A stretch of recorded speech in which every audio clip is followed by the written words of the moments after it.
Bonjour, on continue avec nos psaumes avec Jean-Paul II. On est rendu au dernier psaume du mercredi 1, ça fait quelques temps. Alors, c'est le psaume 46-47, Intronisation de Dieu, roi d'Israël. Je vous lis le psaume et ensuite je vous lis le commentaire. Tous les peuples, battez des mains, acclamez Dieu par vos cris de joie. Car le Seigneur est le Très-Haut, le redoutable, le grand roi sur toute la terre. Celui qui nous soumet des nations, qui tient des peuples sous nos pieds. Il choisit pour nous l'héritage, fierté de Jacob, son bien-aimé. Dieu s'élève parmi les ovations, le Seigneur aux éclats du corps. Sonnez pour notre roi, sonnez pour notre Dieu, sonnez, sonnez pour notre roi, sonnez. Car Dieu est le roi de la terre, que vos musiques l'annoncent. Il règne Dieu sur les païens. Dieu est assis sur son trône sacré. Les chefs des peuples se sont rassemblés. C'est le peuple du Dieu d'Abraham. Les princes de la terre sont à Dieu, qui s'élève au-dessus de tous. La méditation, le Seigneur, roi de l'univers. Le Seigneur, le Très-Haut, le grand roi sur toute la terre. Cette acclamation initiale est répétée selon des tons divers tout au long de ce psaume 46 que nous venons d'entendre. Il se présente comme une hymne au Seigneur, souverain de l'univers et de l'histoire. Dieu est le roi de toute la terre, il règne Dieu sur les païens, les versets 8 et 9.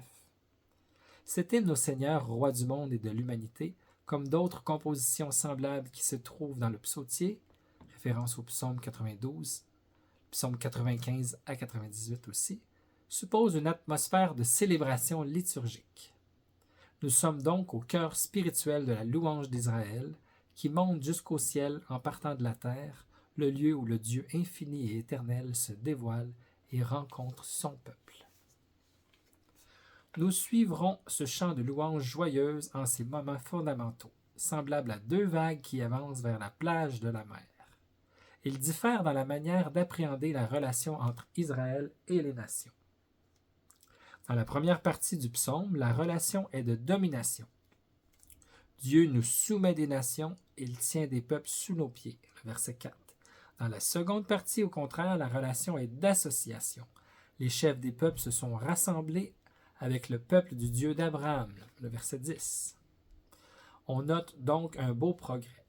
Dans la première partie, ça c'est les versets 2 à 6, on dit « Tous les peuples, battez des mains, acclamez Dieu par vos cris de joie », le verset 2. Le centre de cet applaudissement festif est la figure grandiose du Seigneur suprême auquel on attribue trois titres glorieux. Très haut, grand et redoutable, c'est les versets 3. Il exalte la transcendance divine, le primat absolu dans l'être, la toute-puissance. Lui aussi, le Christ ressuscité s'exclamera « Tout pouvoir m'a été donné au ciel et sur la terre ». Matthieu 28, 18. C'est beau qu'il fasse le lien avec le Christ ressuscité. À l'intérieur de cette seigneurie universelle de Dieu sur tous les peuples de la terre, le verset 4, l'homme en prière met en évidence sa présence particulière en Israël, le peuple de l'élection divine, le bien-aimé, l'héritage le plus précieux et le plus cher au Seigneur. Référence au verset 5.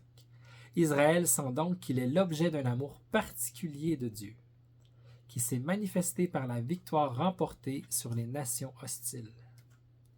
Au cours de la bataille, la présence de l'Arche de l'Alliance près des troupes d'Israël leur assurait l'aide de Dieu.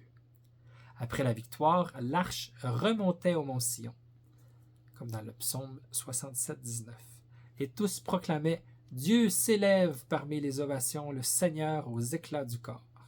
Psaume 46, 6.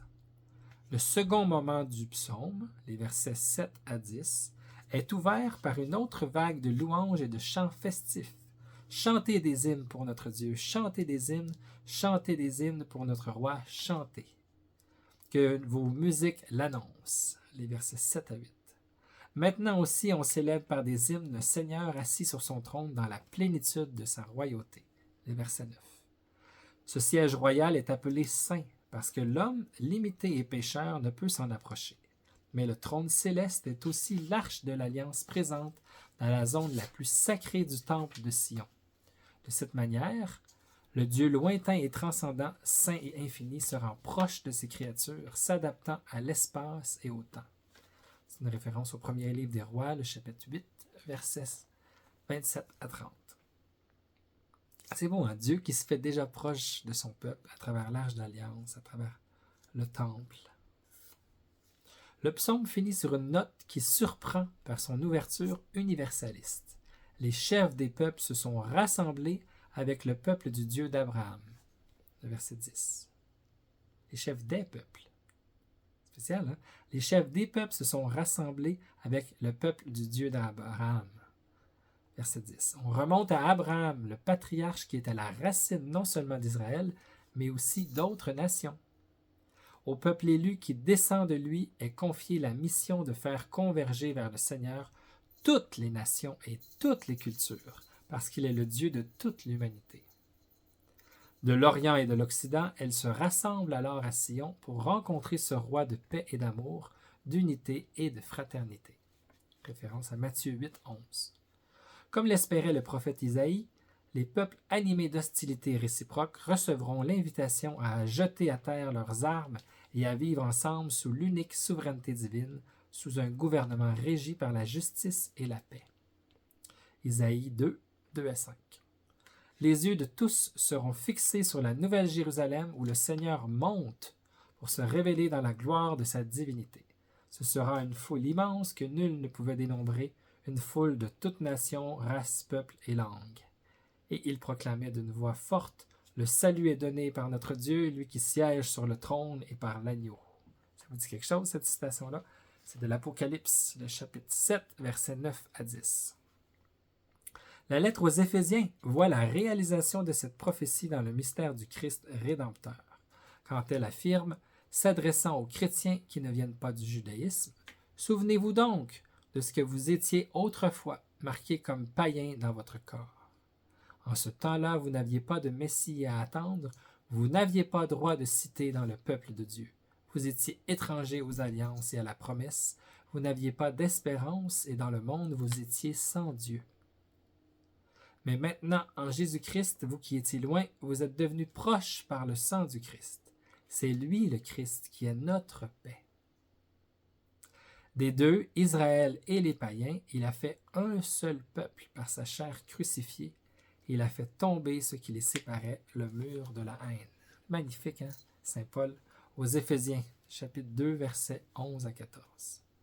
Dans le Christ, donc, la royauté de Dieu, chantée par notre psaume, s'est réalisée sur terre à l'égard de tous les peuples.